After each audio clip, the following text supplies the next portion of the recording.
Well, welcome on board, Vaquita. Well, sailing for me is freedom. It's rebirth. I mean, can you hear this wind? Let's go sailing! To take people out and see them smile, see them overwhelmed by a huge herd of dolphins or by the splash of a humpback whale. Swimming around together, and then I was like, wow, mesmerized by that moment. When we became sailors, we became more in tune with nature. The bigger marine mammals are still thriving.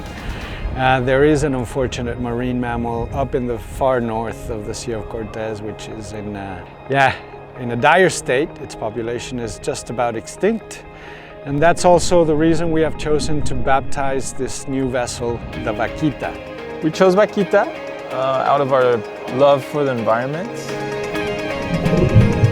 I personally try to steer towards a more vegan diet because of the environmental impact. And just sail, sail, sail. No need for noisy, smelly diesel engines when you've got the beautiful white canvas that can take you wherever you want. You'll learn how to sail, we'll be there.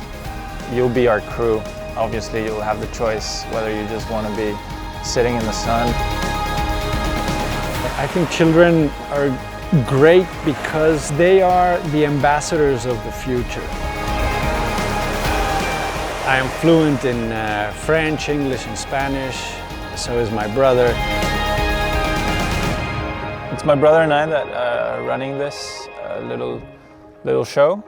Yeah, Nico. Nico is my brother from the same mother. And I never experienced the same connection with nature as when we were sailing together.